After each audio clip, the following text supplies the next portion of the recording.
Alright, y'all. This is Debo with Debo's Movie Reviews here, and today I'm going to review Furious 7. Starring, of course, Paul Walker as Brian O'Connor, Michelle Rodriguez as Letty, Vin Diesel as Dom Toretto, Ludacris as Tej, Tyrese Gibson as Roman Pierce, Dwayne Johnson, aka The Rock, as Luke Hobbs, featuring Elsa Pataki as Elena, Kurt Russell as Mr. Nobody, Djimoni Hounsou, Natalie Emanuel as Ramsey, Jason Statham as Deckard Shaw, and Tony Jaa. I gotta say, this movie is about to be like almost the Expendables, but with more cars instead of bullets. Because, yeah, you have like all these people in one movie. We got Djimoni Hounsou, who's always been a great actor, with the action heroes Vin Diesel, Kurt Russell, The Rock, Jason Statham, and Tony Jaa.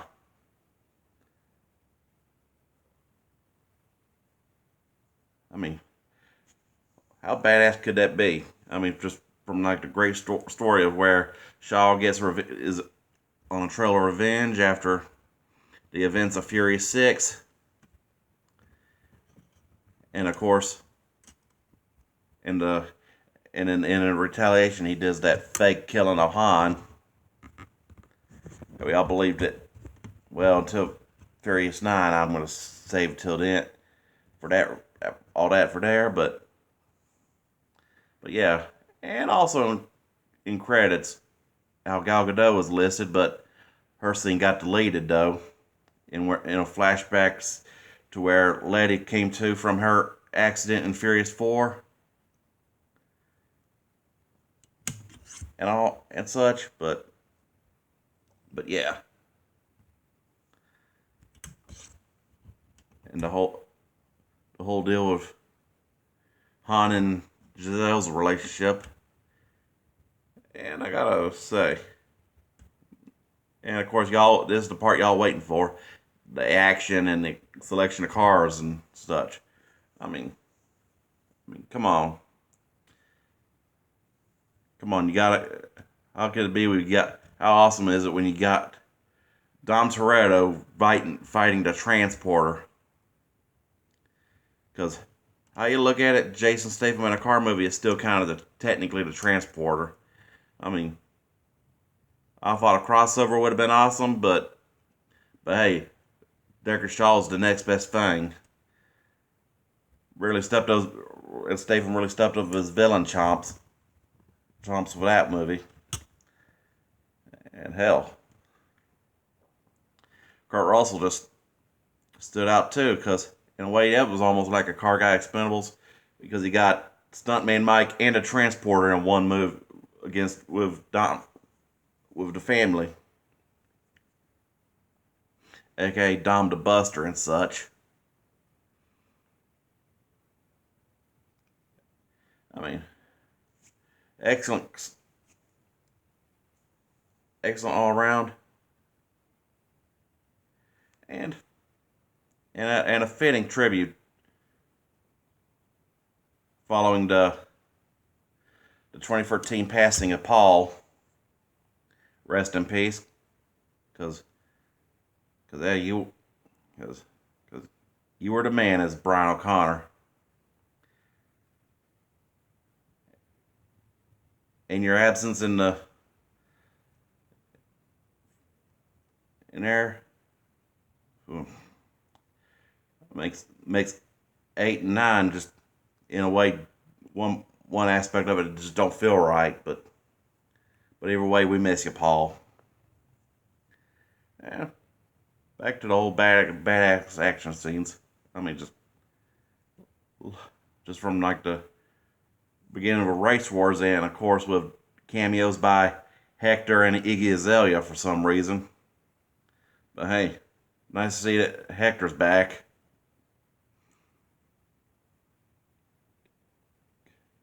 But then again, yeah, still no justice for Leon though. And hell, even some funny parts like, of course, with Roman Pierce planning out and then chickening out on that plane where he got all his hot rods out of that plane when they're trying to rescue Ramsey. Right after Deckard Shaw blows up the Toretto house, oof. Talk about some badassery there. And Tyrese kind of knocks it out of the park with his witty banter. I mean, just from that freaking out after falling out of the plane, which I'm surprised that they used had them like roof parachutes, not like dragster rear parachute things, because that would have been like funny for them to just do like that,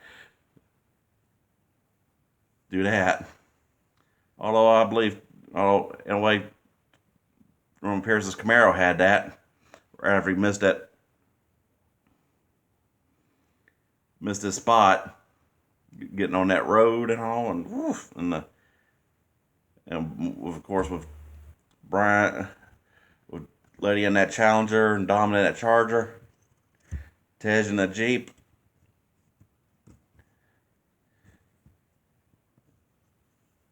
And woof, talk about that. And thanks to the magic of CGI, you can practically don't have to wonder who tore up more cars, more Dodge Chargers, between Dom Toretto and the Dig Boys. Because yeah, in a way, if had John Schneider or Tom Wopat also been in this movie, it could have been along with Burt Reynolds while he was still alive. That would have been the epic, even more obvious that Fury 7 was really the car guy Expendables. Hell, even some, and just gotta give him that acknowledge, even from obviously in that with when Dom and Brian steal that sports car and then do that free store jump through free things, free buildings and all. Woof. And then even that cheesy part with Roman doing that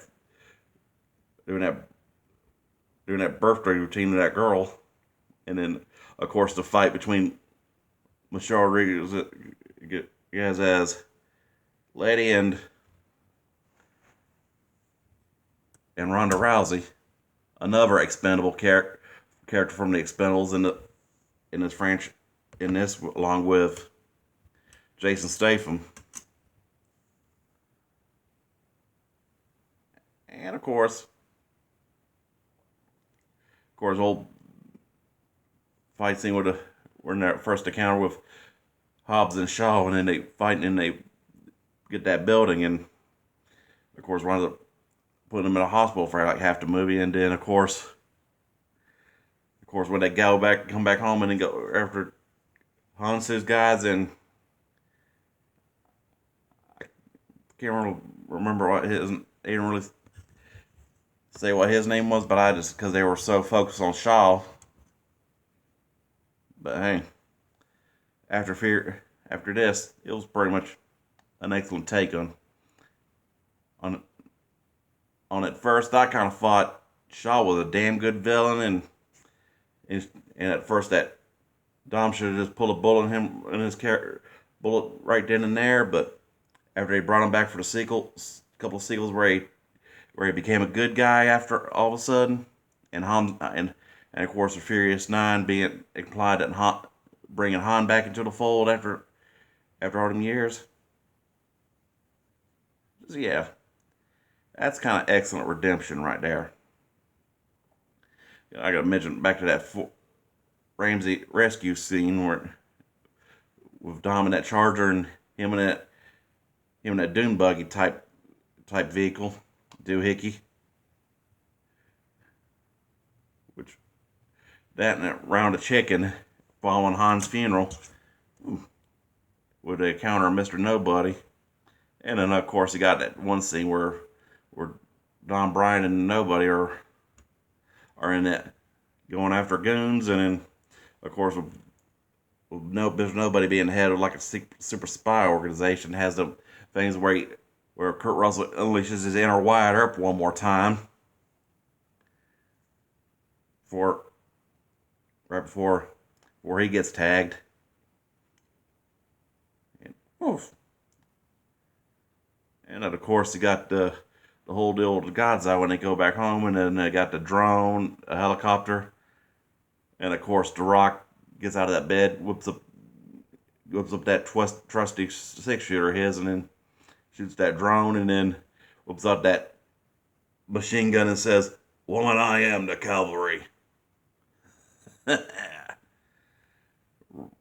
Whole badassery right before he whooped Djimoni Hounsou's character's ass.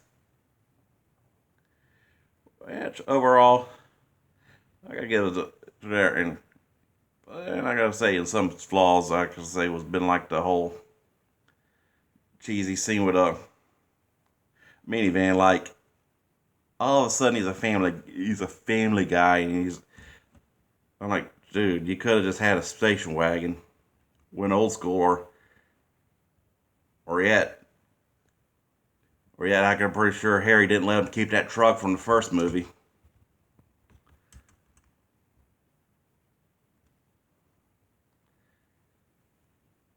And of course, one I first thought was a flaw at first was Dom letting Shaw live, but when I get around to this to Eight and Fury and Hobbs and Shaw, I'll get more. I'll kind of say what I gotta say there. But overall, I gotta give this about a 5 out of 5. I mean, excellent action, great chemistry, and a fitting tribute to Paul.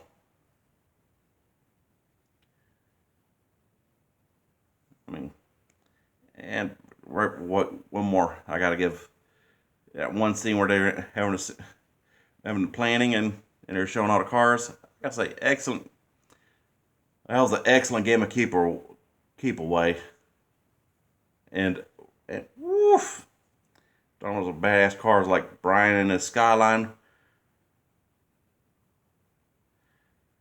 and then of course Dominus Charger and Lady in that Challenger, and don't forget Tej and Roman in that Chevy Caprice. I can say, but for some reason in that planning thing they had like a Ford Torino that only had like one scene, but not in the actual use. Besides that guy in Furious 4 had one. But overall, I'm gonna just, like I said, a 5 out of 5, and pretty much a high point of the series. All right, y'all. That'll do it for this week. I'll keep dishing out the reviews, and you keep watching. Y'all keep subscribing, and I'll keep dishing them out. All right, y'all. See y'all next week.